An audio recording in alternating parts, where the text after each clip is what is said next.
Magandang ay, magandang umaga sa bawat isa. Puri ng Panginoon. At hindi na nawala-wala to. At kagalakan sa bawat isa na tayo ay muli narito para bigyan natin ng mataas na karangalan ang ating Diyos na makapangyarihan sa lahat. Isang pasasalamat higit dahil tayo ay nakabahagi sa pagtawag ng Panginoon. Hindi lahat ay magiging mapalad, no? Kundi yung mga tinawag ng Panginoon. At bahagi ang kapisanan ito na ating pinasasalamatan sa Diyos dahil tayo ay kinalinga ng Panginoon bagamat tayo munting kapisanan. Sabi nga sa aklat ng Lucas, kinagagalak ng Panginoon na ibahagi o ibigay sa iyo ang parian, munting kawan. No? Yan po tayo. At magandang umaga sa ating po mga kapatid sa online. Magandang umaga sa inyo at sa mga kapatid natin sa labas. Yan yung dahilan kung bakit tayo pinayagan ng ating Panginoon na magtayo ng isang sambahan, bagamat walang tayo sa pinansyal na pangailangan. Dahil sa nais ng Panginoon na magkaroon tayo ng kayusan sa isang sa pagsamba na dapat ay nagkakasama-sama tayo. Yun yung dahilan kung bakit tayo pinayagan. Bagamat sinasabi na kahit saan tayo nandoon, tayo ay kinakalinga ng Panginoon. Dahil noong pa man, bagamat hindi nyo lang inabot, pero ako naranasan ko na kami ay sumamba sa puno lang ng talisay. Yung mga nakaabot noon. Ako'y nagsisimula pa lamang ng mga panahon na yun. Ay ako'y sumasamba, pupunta. Doon lamang kami sa puno ng talisay. Ang lumililim sa amin yung puno na yun. Naranasan ko rin na sumamba doon naman sa malapit. No? Ito yung panambahan, ay nandun naman kami sa itikan. No? Kaya kapag lumalakas yung hangin, no? Lakas ng hangin, nako, napapalitan yung pabango mo. Ng amoy ng mga itik. Ganun po yung aming naranasan. Mabigay lang namin sa Panginoon yung pagsamba na nararapat sa kanyang pangalan. At ito po'y lubos namin pinasasalamatan dahil nga mulit-muli, no, saan mang dako pumaroon ang kapisanan ay pumaparoon ang kalwalhatian ng Panginoon. Ganyan na kahalaga o kamahal ng Diyos sa munting kapisanan ito sa pangunguna ng ating kapatid na minamahal na kanoni, no? Na mga panahon niya. Kaya nais namin iparating sa inyo yung pagmamahal ng Panginoon sa munting nating kapisanan. Kaya ano ang dapat nating gawin kung hindi magbigay ng pinakamataas na karangalan sa Panginoon? Kaya kapag sasamba ka, ibigay mo yung sarili mo sa Diyos na ang iyong puso, ang iyong kaisipan ay nakataon lamang sa pagsamba sa Panginoon. Nakataon lamang na mabigay mo ng karangalan ng ating Diyos. Kasi itong ating pinag-aaralan, ito ay bago mag-pista, no, ng Paskwa, tinatawag. Ito'y pinagdiriwang ng bayan ng Israel o ng mga Hudyo. Bispiras ito. Bahagi na ito ng Paskwa ng Panginoon. Na kung saan, dito, no, andun sila sa Paskwa. Ay ibig sabihin, ng pagdiriwang ng Paskwa, meron parang dito na nagligalig. Bakit? Kasi kahit nandun ka sa pagtitipo na ukol sa Panginoon, no, laging nandyan din yung kaaway. At kung saan, ito ngang si Judas yung nasumpungan na marumi yung puso. Bakit? Kasi nandun siya sa kasama ng Panginoon, pero yung puso niya, nasaan? Nandun sa pagkakanulo sa Panginoon. Bakit? Ilang pang pirasong pilak yun. Mahalaga na sa panahon na yun, yung mga ganun salapi nandun sa kasama ng Panginoon, pero yung nasa isip Di ba? Iba yung isip niya Ang isip niya, yung makuha niya yung saluping yun. Kaya kahit na ipagkanulo yung Panginoon, magagawa niya. Yung panahon na yun, nandun yung dyablo. Ibig sabihin, nandun din siya sa paligid niya. No? Kaya dapat talaga, kapag ikaw ay nandoon sa paglilingkod sa Diyos, huwag kang tutulog-tulog. Kailangan sentro yung pagsunod mo sa Panginoon. No, kasi nandyan yung kaaway. Dito si Judas, sinakluban Ano? Naudyukan baka yung tutulog-tulog dyan. Naka po, tingin-tingin kayo dyan. Ha? Yung mga hindi nakikinig, tingin-tingin. Kasi, yun yung sinasabi ng Panginoon na hindi lahat na sumasamba sa Diyos. Di ba? Hindi daw lahat. Tinuro yung natutulog. Yung natutulog, akin yun. Sabi ni Satanas na, yung hindi nakikinig, akin yun. Sabi nga gano'n. Kaya dito, pansinin nyo mga kapatid do. Kasi itong yung Pasko kasi ng Panginoon ay pinagdiriwang nila. Mahalaga ito sa Israel. Kasi ito inutos ng Panginoon sa kanila, no, na kanilang ganapin. No? Ganapin itong Pasko o pag-alaala ito na kung saan sila ay hinango sa pagkakaalipin sa Ehipto. Hinango sila noong 1513, no? BCE, nung sila hanguin yung Israel. Ibig sabihin ng, ano ba ibig sabihin ng BCE? Before, pero tinatawag din ito na before Christian era. Yan ang bago yun, yung palayain sila. Ngayon, ang kahalagahan nito mga kapatid, yung Paskong yan, na pinaalaala ng Panginoon. Ito yung isang uri ng edukasyon na ibinigay ng Diyos sa mga Israel. Basahin natin sa aklat ng Exodus. Dito po sa 12. Basa tayo dito. No? Sa 12 ng Exodus. Sa 26. At mangyayari, pagkasabi sa inyo ng inyong mga anak, anong ibig ninyong sabihin sa paglilingkod na ito? Kapag ginagawa yung ganong ng Pasko, sasabihin ng mga anak, ano bang ibig sabihin ng paglilingkod na yan? Ang sabi rito sa 27, na inyong sasabihin, siyang paghahain sa Pasko ng Panginoon, na kanyang nilampasan ang mga bahay ng mga anak ni Israel sa Ehipto, ng kanyang sugatan ang mga Ehipsyo at iniligtas ang aming sambahayan at ang bayan ay nagsiyukod ng ulo at sumamba. Hindi mo sasabihin nyo, sabing ganon, ang paghahain ng Pasko ng Panginoon ay nilampasan ang bahay ng mga anak ng Israel. Bakit nilampasan? Kasi nga darating yung salot na ilalagay ng Diyos para puksain yung mga panganay na anak.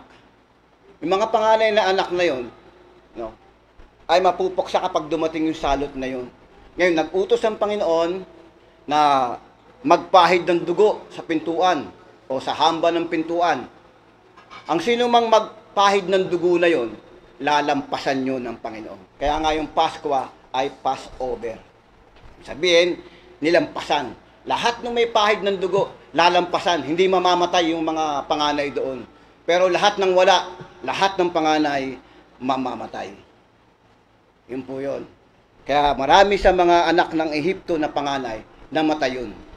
Mga nangamatay. Yun yung dahilan kung bakit sila ay naihango doon sa pagkakaalipin buhat sa Ehipto. Yun yung tagpo ng ating pinag-aaralan na kung saan ay ipagdiriwang nila yung araw ng Pasko. Ngayon, ang sabi nito sa ating pag-aaral, kasi dito namangha, kasi yung kinagulat ito ng mga apostol nung bigla silang huhugasan ng paa ng Panginoon. Alam niyo kung bakit? Kasi sa Israel, nung panahon ng Israel, no, pag sila ay yung pagkaunang nila ng Pasko, ang ginagawa nila, naghuhugas sila ng paa para sa paglakad nila tungo doon sa pinangako ng Panginoon. Isa yun sa ginagawa nila. Pero itong panahon nito, yung kultura rito, mga kapatid, sa panahong ito ng ating Panginoong Kristo, ang naghuhugas ng paa, yung pinakamababang uri ng alipin. Pinakamababa siya ng uri ng alipin, yung naghuhugas ng paa. Kasi ng mga panahon, sa gitnang silangan, tradisyon nila na naglalagay sila ng tapayan sa bahay. Para yung mga naglalakbay, pagdating doon sa bahay, maghuhugas sila ng paa. Bakit? Kasi maalikabok, disyerto nga eh. Maalikabok, kaya kailangan maghuhugas sila ng paa.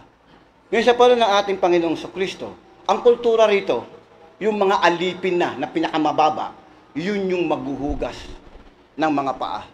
Pag pantay-pantay ang kalagayan, hindi na maghuhugas yun. No? At kalamitan, ang naghuhugas ng paa, yung mga alipin na naging alipin nila sa pamamagitan ng digmaan. Tinalo nila, kaya inalipin nila. May alipin na binili mo. May alipin na pinagbili ng magulang. May alipin na dali sa utang. May ganon. Ganon yung panahon na yun. At ang tingin ng mga mayayaman sa mga alipin yun, no, masigit pa yung hayop nila kaysa mga alipin na yun. Ganun kababa ang tingin. Mas lalo na ng mga mayayaman na meron silang mga alipin. Bali, wala sa kanila yun. Ang tingin nila doon, ano, parang hindi na nga tao eh. Talagang alipin na alipin. Kung ano pa yung alaga nilang hayop, mas mataas ang tingin nila doon. Ngayon ba, meron pa nun? Meron pa rin eh, di ba? Halos umiiral pa rin yun. Pagka-alipin, talagang baba ng tingin mo. Kumakain ng alipin mo kung ano lang yung pinagtirhan. Pero yung mga hayop na inaalagaan, aba bibilin mo pa. Di ba? Ganon. Ganon yung panahon. Ngayon, kung ating papansinin nyo, isa sa bagay na makikita ninyo rito, kung mababang uri ng alipin yung naghugas ng mga paa, doon nagulat yung mga apostol.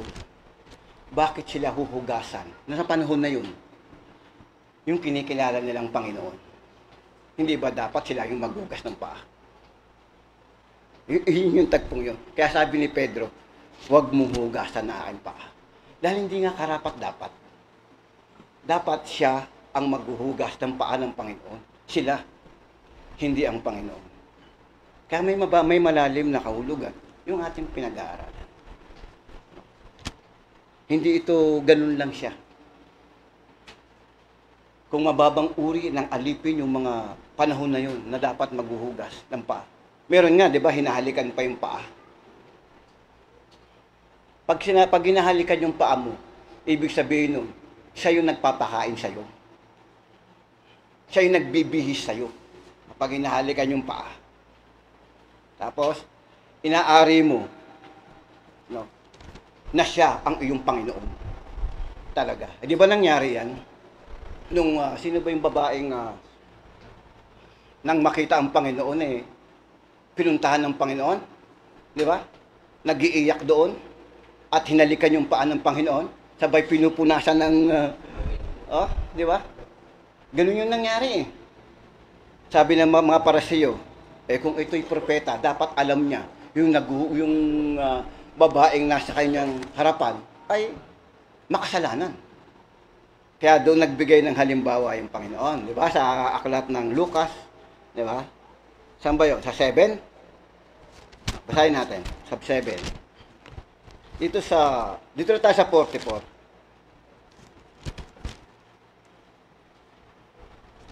Kasi mahaba, istorya eh. Sabi sa 44, at paglingon sa babae, sinabi niya kay Simon, nakikita mo ba ang babaeng ito? Sabi gano'n. Pumasok ako sa iyong bahay, hindi mo ako binigyan ng tubig. Kasi nga tradisyon nila, na kapag punta ka sa bahay, may tubig talaga doon para paghugasan mo. Ngayon, sabi rito, Simon, nakikita mo ba ang babaeng ito? Pumasok ako sa inyong bahay, hindi mo ako binigyan ng tubig. Naukol sa aking mga paa. Dadapat dinilig niya ng aking mga paa ang kanyang mga luha at kinuskos ng kanyang buhok. Hindi mo ako binigyan ng halik. Dadapat siya, buhat nang ako'y pumasok, ay hindi huminto ng paghalik sa aking mga paa. Sabi niya gano'n, may kahulugan kasi yun. Kasi lubos yung pagsisisi nito eh, ng babae. Lubos yung kanyang pagsisisi.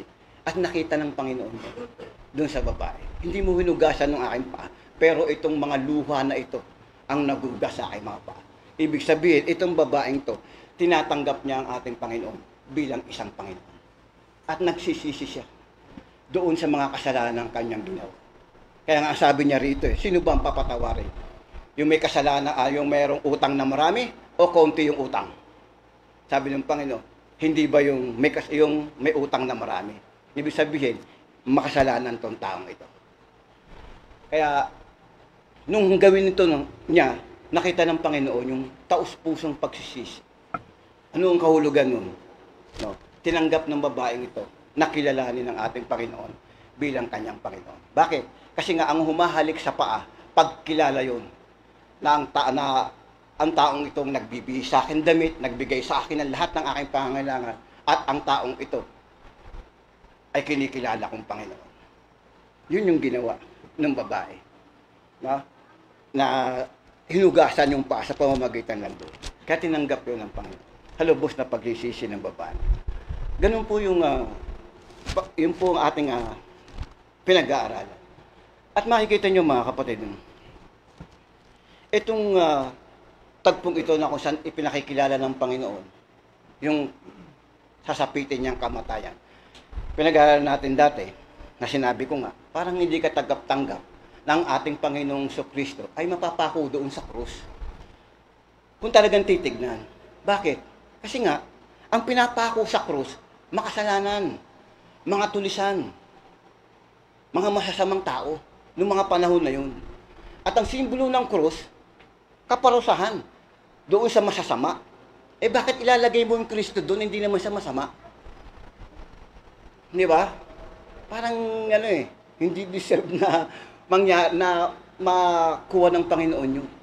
Pero bakit siya nandoon? Bakit siya ang napako sa krus? Dahil yung mga kasalanan natin, yun yung nandoon na tinaglay ng ating Panginoong Kristo. Sabi sa aklat ng unang Korinto, ikalawa ba yun? Sa 5. Di ba? Yung sinabi ron na dito sa 5:21. Yaong hindi nakakilala ng kasalanan. Tamo, hindi talaga nakakilala ay kanyang inaring may sala dahil sa atin upang tayo'y maging sa kanyang katuwiran ng Diyos. Kaya nung oras na yon, inari siyang may sala ng Diyos. Bakit? Kasi nung oras na yon, yung taglay niyang kasalanan, yung kasalanan ng tao. Ng mga tao. Yun yung tinignan ng Diyos. No? Kaya sabi ng Panginoon, bakit mo ako pinabayaan? Sabing gano'n ng Panginoon. No? Bakit? Kasi nung panahon na yon, tinignan siya ng Panginoon na mayroong kasalanan. Kaya hinayaan siya ng Panginoon mamatay. Kung hindi yung ginawa ng Panginoon, wala tayo sa oras na ito. At hindi tayo tinatanggap ng Diyos dahil tayo tinalikuran ng Diyos dahil sa ating kasalanan. Pero dahil sa ating Panginoong Kristo, muli tayong nakita ng Panginoon, tinignan ng Panginoon, binigyan ng pagmamalasakit, pagmamahal ng Panginoon dahil sa ating Panginoong Kristo. Yun yung diwa ng pagkamatay ng ating Panginoon. Hindi yung papasan ka ng krus. No, ginawa ng Panginoon yung pagpapasakit Bakit magpapasan ka ng krus? Tapos magpapapako ka sa krus. Papasan ka, hatawin ka, pagpapasakitin mo yung sarili. Yung isa nga nakita ko sa video na sobrang nasaktan ng paghataw dito Ang ginawa, binato yung krus, hinabol yung hinabol yung pumalo sa kanya No, ganun yung ginawa Kasi nga hindi naman yun yung diwa ng pagpapasakit Na ipako mo yung sarili mo sa krus. Hindi yun. Ginawa na ng Panginoong Kristo, ng ating Panginoong Kristo.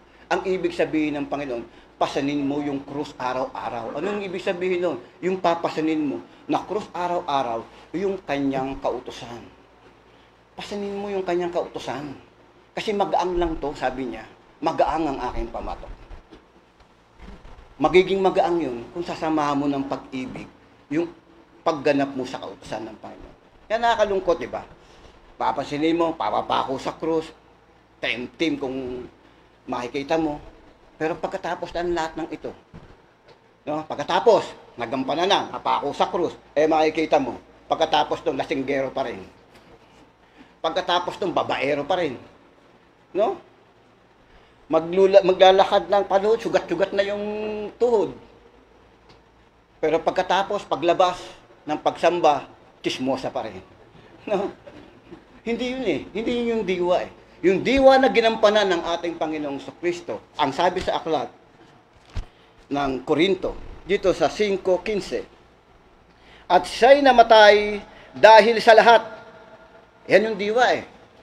Upang ang nangabubuhay ay huwag nang mabuhay pa sa kanyang sarili, kundi doon sa namatay dahil sa kanila ay muling nabuhay. Namatay siya dahil sa atin. Nabuhay siya na muli para pa rin sa atin. Namatay siya para ang ating kasalanan ay tubusin. Nabuhay siya para bigyan ka ng buhay na walang hanggan. Kita niyo yun? Kita niyo yung pagmamahal na yun? No? Kaya nga ang sabi niya rito, upang ang tao ay huwag nang mabuhay pa sa kanyang sarili, kundi doon sa namatay dahil sa kanila ay muling nabuhay. Yun naman yung susukli natin, yung sa kanyang ginawa. Na dapat tayo katulad ng Sodoma at Gomora. Dapat tayo naparusahan na. Pero dahil dito sa binhing ito na ating Panginoong Kristo, ay tayo'y nagkaroon ng pag-asa. Dating walang pag-asa, ngayon nagkaroon ng pag-asa. Ano yung dapat nating isukli? Mabuhay tayo para doon sa namatay. Ibig sabihin, para sa ating Panginoong Kristo. Kaya nga sabi ni Apostol Pablo bilang pagpapakita na siya'y nabuhay kay Kristo, dala kong nakalimbag sa aking katawan ang patotoo ni Kristo. Masasabi ba natin yun, kapatid? Dala kong nakalimbag sa aking katawan. Sabing gano'n, ang patotoo ng ating Panginoong Kristo. Ano niya ibig sabihin? No? Lahat ng kanyang tiniis ng ating Panginoong Kristo. Sabi niya, no, nagtiis din siya. Lahat ng pasakit na dinanas ng ating Panginoong Kristo, nagpasakit din. Dahil nga nabuhay siya para kay Kristo. Bakit?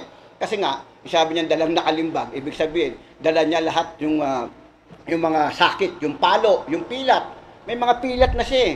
Bakit? Hampasin ka ba naman ng 2x2? Diba? Sabi nga niya, kulang pa ng isa. Dala niya yun. Ibig sabihin, dahil sa pagkakilala sa ating Panginoong Kristo. Ganun sila sumunod, mga kapatid. Ngayon ang sabi rito, sa ating pag-aaral, sabing ganun, ang ibig sabihin na tinutukoy ng ating Panginoon bilang isang guro, bilang isang Panginoon. Sabi niya ganun, di ba? Siya ay naging alipin nila. Katulad nung sinasabing hamak na alipin, pinakamababang uri ng alipin, ganun tinulad ng Panginoon yung kanyang sarili sa harapan ng mga apostol. Kita niyo yun? Ano ang gusto niyang pakita ron?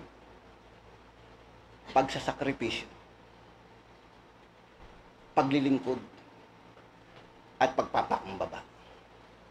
Ibig sabihin, yung pinakita niya na paghugas ng paa bilang isang naglilingkod sa kanyang mga kapatid. Kaya nga may utos sa atin eh. Ang kaloob na nasa inyo ay ipaglingkod ninyo sa inyong mga kapatid. Sabi ni Apostol Pedro. Kasi saksi si Pedro sa ginawa ng Panginoong Kristo. Kaya sabi niya, ang kaloob na nasa inyo ay ipaglingkod-lingkod ninyo sa inyong mga kapatid. Bakit? Saksi si Pedro doon sa ginawa ng Panginoong Kristo.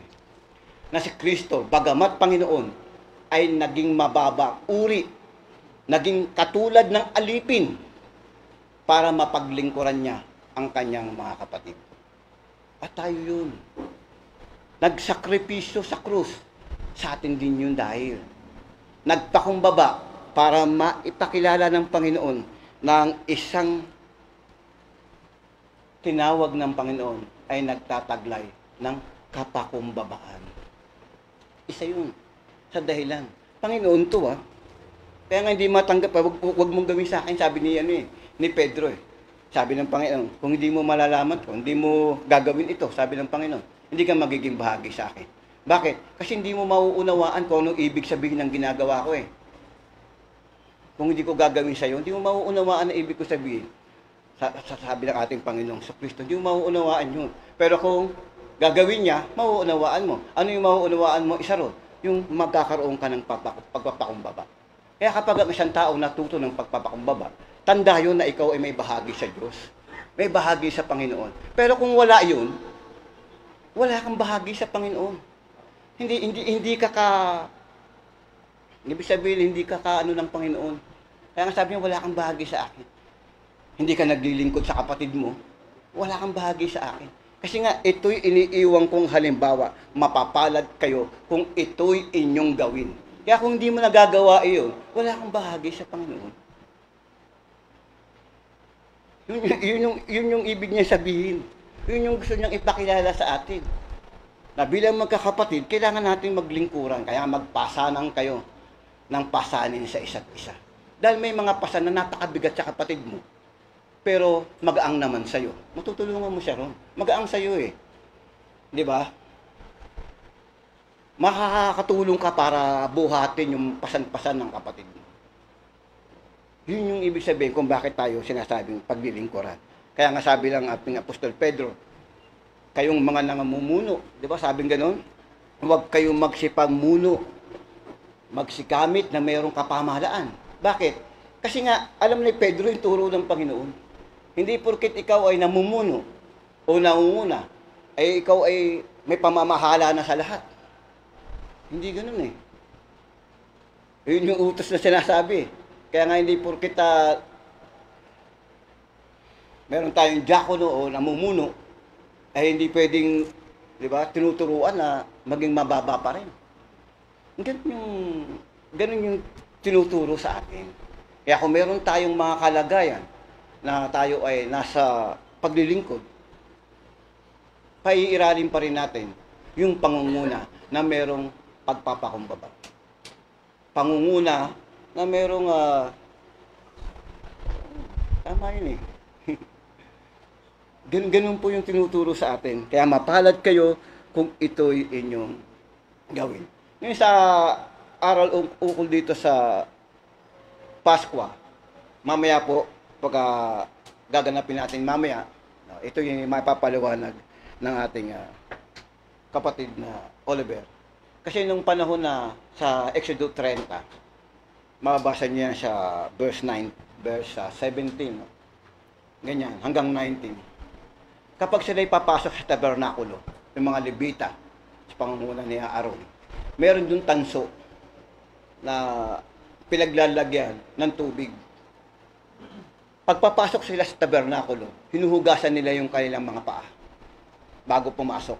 Simbolo yun ng paglilinis. Bakit? Kasi kapag hindi mo ginawa, pagpasok mo sa tabernakulo, mamamatay ka. Mamamatay ka doon kasi hindi ka karapat-dapat na humarap sa Panginoon. Kasi tabernakulo ng Panginoon yun eh. Doon ka nakikipag-usap sa Panginoon eh. Doon ka naghahain sa Panginoon. Tapos papasok ka doon na hindi ka naglinis, mamatay ka. Yun yung sabi doon sa Exodus Kaya bago sila pumasok, naglilinis sila. Ganun din mga kapatid. Yan lahat ng mga bagay niyan ay simbolo. Ngayon tayo nilinis ng Panginoon. Kaya nga, yung paa na lang. Bakit daw yung paa? Kasi nga lagi ito yung tinatapak sa marumi. Ibig sabihin lang nun, ang gusto ng Panginoon, haharap ka sa Kanya, malinis ang lahat. Kung marumi ang puso, linisin mo yan bago ka humarap sa Panginoon. Kung marumi ang kaisipan, linisin mo yan bago ka humarap sa Panginoon. Dahil ayaw ng Panginoon na haharap ka sa Kanya na merong marumi sa iyong pagkatao. Kasi yun yung simbolo ng katapatang pagsamba. Kasi ang ating pinag-aaralan, ang kahulugan ng Paskwa ay katotohanan at pagtatapat. Kailangan nandun ka sa katotohanan, nandun ka sa pagtatapat na paglilingkod. At ang katapatang pagsamba ay yung pag-uukol mo sa iyong sarili na haing buhay. Yung katotohanan, ang salita mo'y katotohanan. Ang naglilinis sa iyo ay katotohanan. Kaya ang bawat ginagawa ng isang tinawag ng Panginoon, katotohanan. Kasama yung pagtatapat. No? Yun po yung simbolo. Iuukol mo, sabi ngayon iuukol mo yung sarili mo para sa Panginoon. Kasi kapag, katulad ng mga nabautismuhan, pagbibigay ng sarili sa Diyos yan. Ngayon kapag iniukol mo ang iyong puso para sa Panginoon, magtataglay ka ng isang napakagandang kapayapaan. Tatanggapin mo yung mga blessing, yung mga biyaya, na kung maliit man ito, tanggap na tanggap mo. Ibig sabihin ba, hindi ka naghahanap. Kung ano yung ibigay sa iyo ng Panginoon, pinasasalamat mo yung sa Panginoon. Yun yung nag-uukol sa Panginoon. Nagkakaroon ka ng kapayapaan. Kahit meron kang karamdaman, magkakaroon ka ng kapayapaan. Dahil alam natin na nandyan yung Diyos kasama natin. Yun yung katotohanan. Maging sa pangangailangan, magkakaroon ka ng kapayapaan. Mawawala sa iyo yung kaisipan na, ay, kapitbahay ko, may 50 inches na TV, dapat meron din ako. No? Yung kapatid ko, kung napakalaki ng bahay, dapat meron din akong ganung bahay. No? May sasakyan yung kapatid ko, dapat meron din akong magandang sasakyan. Di ba ganon? Mawawala yung ganung kaisipan. Bakit? Kasi ang magiging kaisipan mo, yung kapayapaang galing sa Diyos. Na ano yun? Kung anong ibigay sa iyo ng Panginoon, mataas mong pinapupurihan ng Diyos. Maging maliit man to, o maging malaki. Yun yung kapayapaang galing sa Diyos. Yun yung katotohanan, yun yung pagtatapat. Hi, my goodness mga kapatid. Lahat ng aral, ipinakilala sa atin ng Panginoon. Yung buhay na lang natin, ang maging aral sa ibang tao. Purihin ng Diyos. Magandang umaga, kaluwalhatian sa Panginoon.